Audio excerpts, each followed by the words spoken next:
Hi and welcome to today's little roundup of what I've been knitting recently. Now yes, I did call this video What I Knit in June, but a more accurate title would probably be What I Knit in Spring or What I Knit in April, May and June at this point, because I haven't made one of my monthly roundup videos for a while, and I do have a few projects that I've been working on over several months, some of which I've finished and some of which are still works in progress, but I'm really excited to share them with you today and kind of catch you up on my knitting adventures.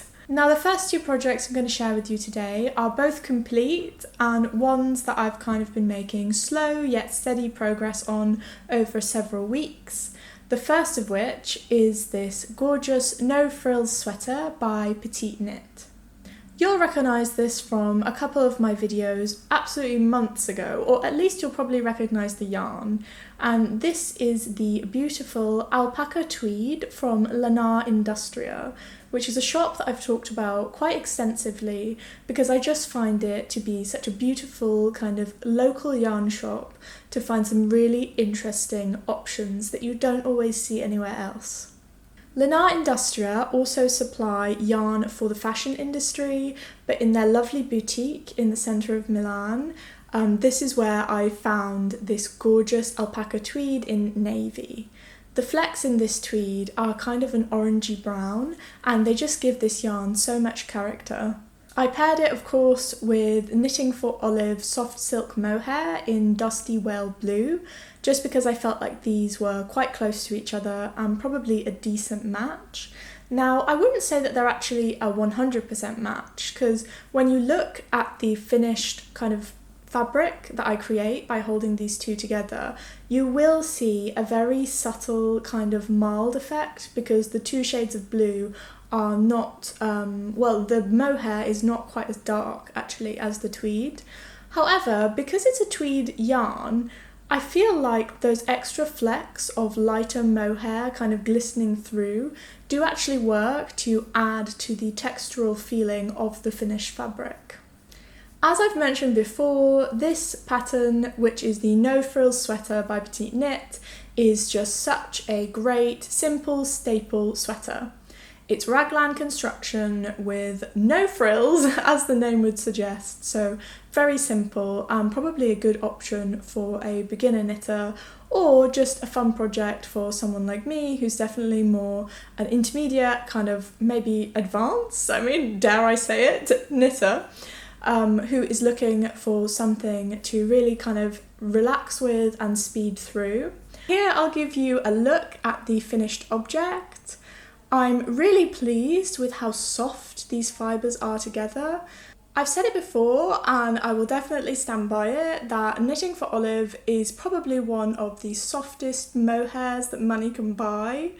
I have tried lots of different mohair brands now and I'm consistently impressed by how well this yarn washes and how well it holds up over time. I have worn this jumper a little bit, not a lot, because as you can imagine, the weather here in Italy is really starting to heat up now, so not too much time or appropriate weather to actually wear an alpaca and mohair jumper, unfortunately. But it does seem to be wearing very well. I haven't noticed any pilling just on maybe the first 5 wears, so that's actually quite impressive for such a soft combination of fibres. But yeah, taking a closer look at this jumper, I'm really pleased with the overall fit. I had this sort of vision on my mood board when I was planning this knit that I wanted to pair it with a pair of navy trousers, and I wanted it to feel very casual and cool and chic. And that does give me some of what I was going for. I would say, if anything, next time when I'm making this jumper, if I ever make it again, I would actually go a size up. Now, I already sized up. I usually would probably make a size S if I followed all of Petite Knit's sizing recommendations, but for this one I made an M, and I did make a few modifications so that it fit my body extra well. Now these modifications include not following her guidelines about the length of the jumper, what I did, and it's kind of what I tend to do all the time now, is I just tried it on as I went, kind of popping it onto a longer cable with my interchangeable needles, because I feel like that's very personal, where you actually want a jumper to stop on your body, where it's maybe the most flattering for it to hit you on your hips. So I reckon mine was probably a little bit shorter than the original.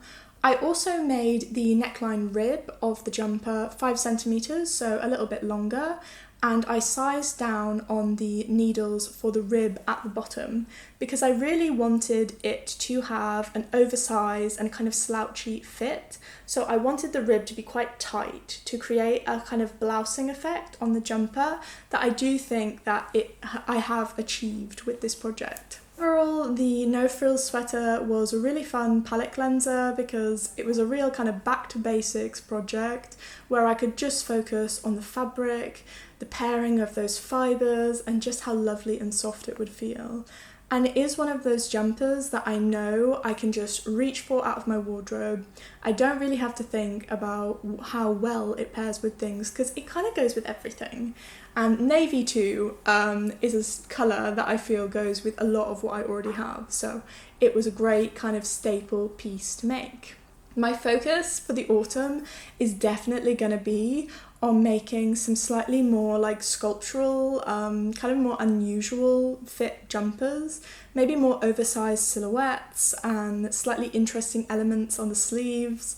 I don't know, I'm just in the mood to make things that feel very chic and kind of polished, and a bit unusual, I think, because one of my only complaints, and this does hold for the No Frills, even though I really, really loved it, I did have to size up in that, and still I was kind of surprised by how little room the jumper actually gave me. And that's something that I feel holds for a lot of hand knit jumpers.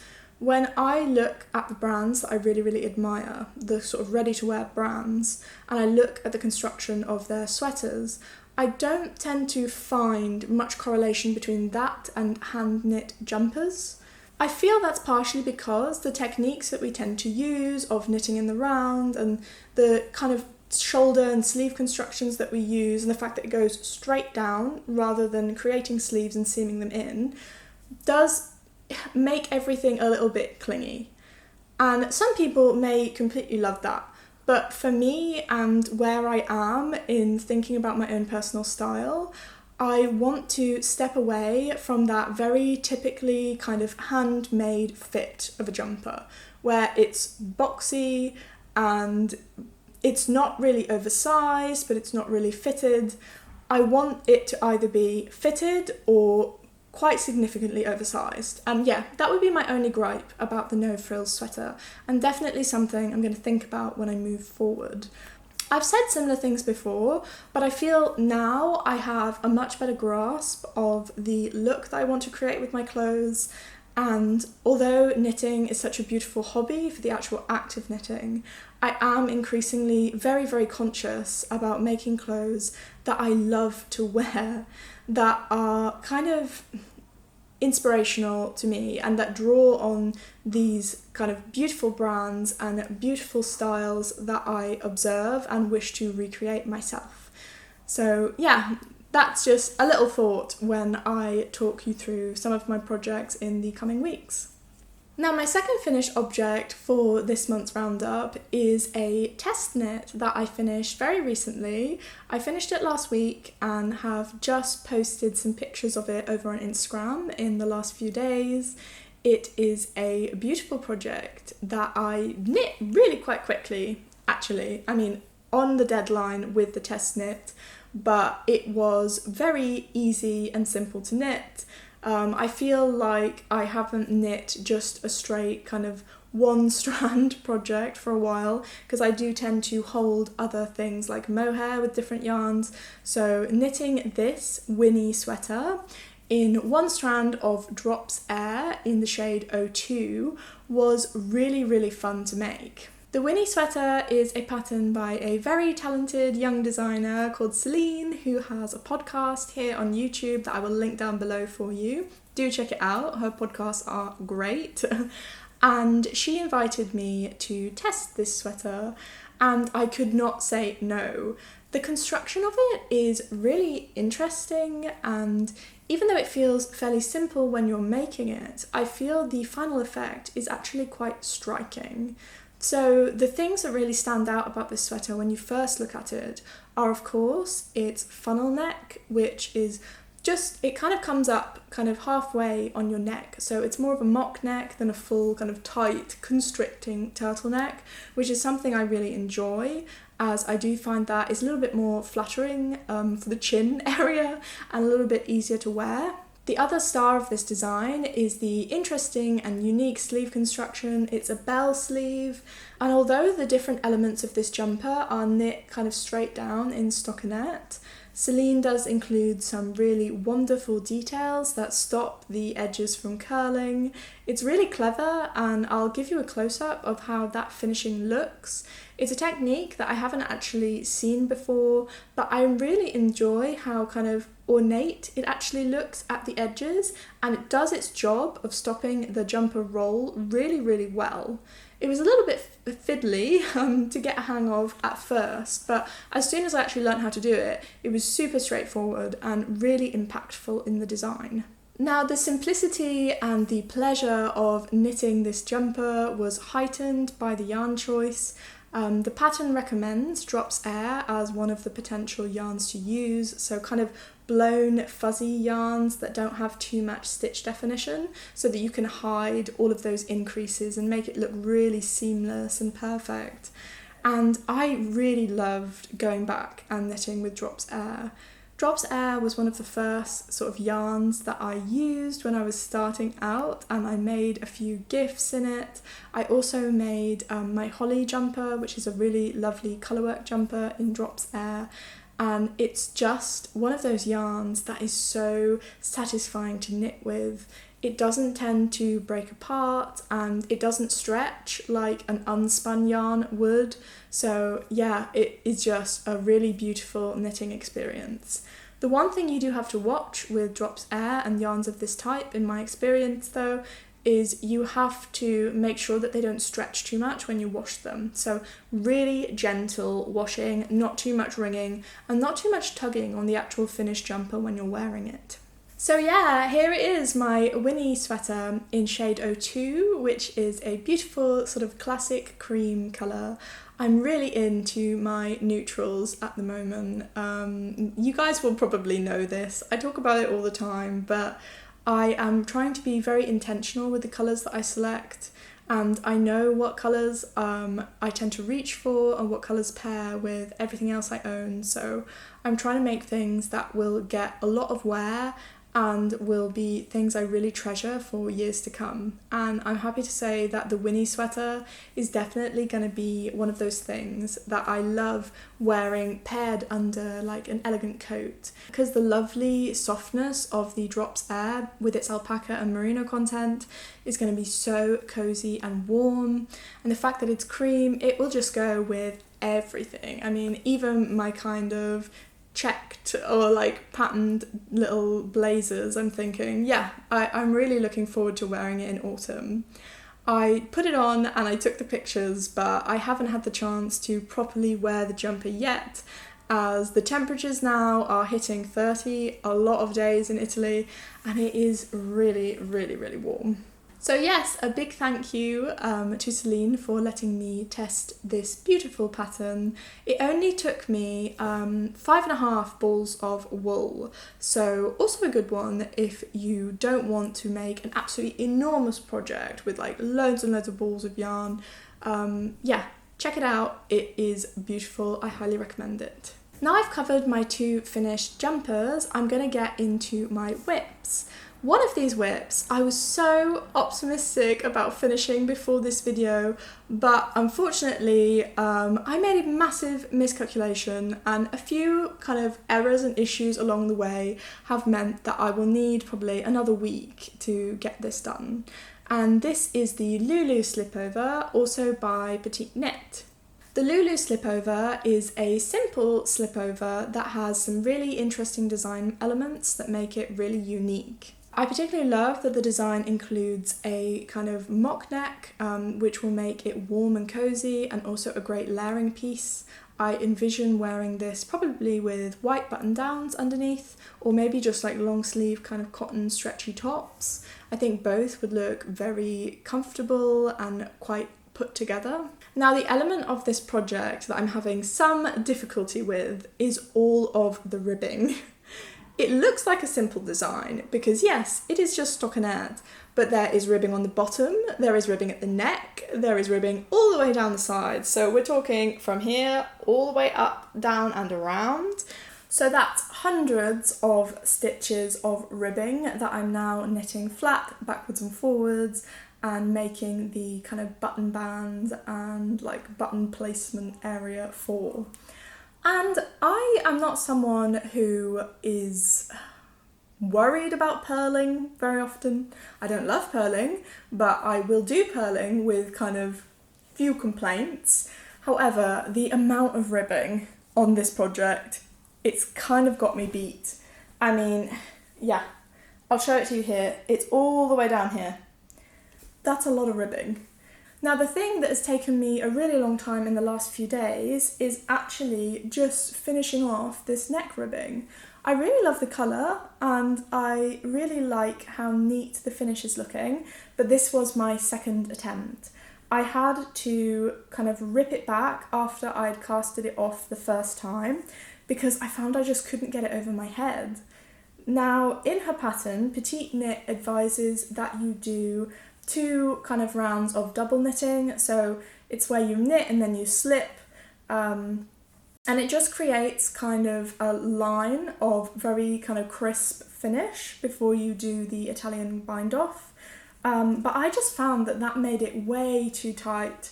I tried to stretch it out with my hands and then pull it over my head, and I just thought, oh, I'm gonna rip something if I continue tugging it over my head like this. So yeah, I just cast it all off and then I had to unpick it, which if you've ever unpicked an Italian bind off, it's not fun and I don't recommend you do it. And then I had to undo the 2 lines of double knitting, and then I just did a normal Italian cast off without the double knitting, and I found that it was much stretchier and it fit over my head no problem. I mean, here you can see that stretches a lot more now and is absolutely fine.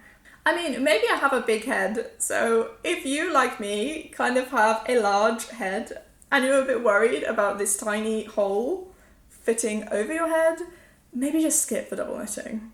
It doesn't make that much of a difference. It still looks really neat on the finished piece, and it's not worth the hassle and the heartache of having to unpick it all. Trust me, it's not.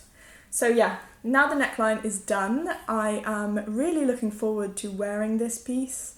I sized up in this one as well, so I went for an M rather than an S, just to accommodate kind of the extra room that I need for my hips, as this is a longer pullover that will go down and stop basically at my hips. And I'm hoping that that will make it just perfect. I have, of course, already chosen the buttons that some of you may have seen if you watched my vlog. Thank you so much for all of your responses on my last vlog. I am going to do a couple more of those and kind of intersperse them between my long, more traditional videos where I talk about my knits. So it's fun to do little vlogs as well as videos like this where I can kind of show you the progress as I go rather than just doing a roundup at the end. Yeah, so thank you for your feedback and your support. Sorry, I just had to take a quick break if you notice something different about the camera or the light, because my camera is severely overheating with this weather. Yes, June, July and August in Italy do not gel well with my poor camera sort of thermoregulation, unfortunately. But I still have one more project to share with you, and that is the Tonight top by Lily Kate France. Now, this is a project that I have been working on for absolutely ages. This is my fault, of course, for choosing to knit a little tank on 3mm needles. I think it's 3 or 3.5, but very, very small. I am, however, loving the attention to detail and the construction of this top so far. I've knit the shaping for the shoulders and joined the front and backs together, so now I just have to go down and finish the entire body. I have played around a little bit with the sizes of this piece, which is quick becoming a theme, I think, in a lot of my knits, because I am always after getting the exact right fit. I do find sometimes I am in between sizes, so I'll be a small at the top, an M at the bottom, so I'll sometimes play around and maybe work different increases depending on what part of my body I want something to fit. And that is exactly what I decided to do with the Tonight top. So I casted it on in a smaller size that aligns with my bust size, but then I worked some increases for a size up.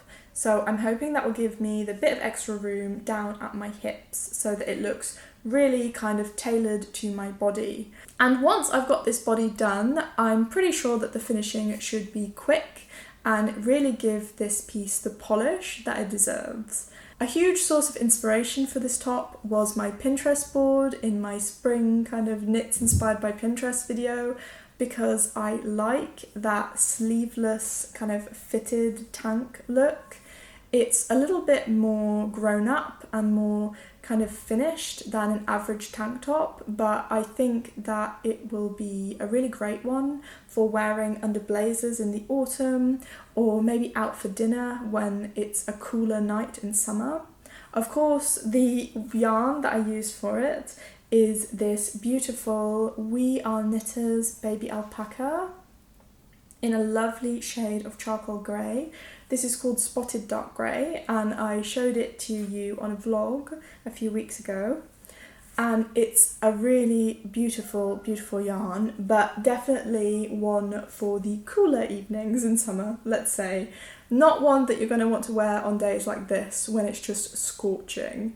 But because it's so soft, it should be perfect for the delicate skin of my neck and kind of this area that I do find can get a little bit irritated if a yarn is a little bit more on that kind of bristly, toothy side.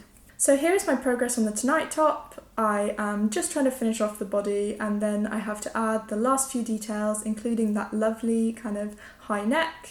Again, another theme maybe in my knits at the moment, that I'm very into mock necks, because I feel mock necks are just that bit easier to wear and to style with a lot of different things. When you have a full roll neck turtleneck, it can look a little bit weird when you put your outerwear over the top, because it kind of squishes it or compresses it or kind of moves it in a weird way. So mock necks are great, they look extra sleek, and I think when people have this vision of like that elegant black turtleneck, a mock neck is probably actually what they're thinking of.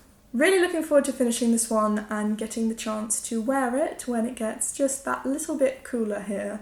My fingers are crossed that it will. Italy has been very strange this year with a lot of rain, and now it feels like summer is really starting to pick up and that scorching heat is making its way here. Now, I do have a couple of other little bits that I'm working on that are kind of on the back burner at the moment until I get these big ones finished, because I'm hoping once these thicker, more kind of cold weather projects are out of the way, I can do a couple of little summer tops and start this kind of warm weather knitting in earnest.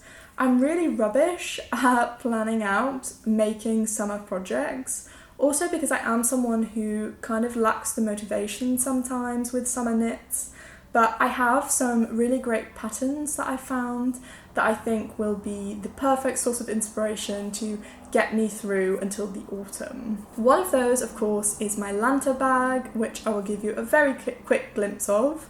I'm not going to go into too much detail about this one because I have had to frog the swatch 3 times. I keep on messing up the yarn overs. I don't know what it is, I just can't seem to get it in my brain to do the yarn overs properly. But I'm really hoping that once I have finally mastered this pattern, which is not even that complicated by the way, it's just something, I'm just not concentrating obviously when I do it, then I will get started on that bag and hopefully have a finished new bag to show you when I do my next roundup next month. Thank you so much for watching. It was nice to share and conclude some of these projects that I've been working on for ages, including of course the beautiful new design that I test knit. And if you have any ideas of summer patterns that you think I might enjoy, do drop them down below. I always love to hear your recommendations, and I have many of your ideas saved or kind of that have been a source of inspiration for projects I end up making. And yeah, have a great rest of your weekend and happy knitting! Bye!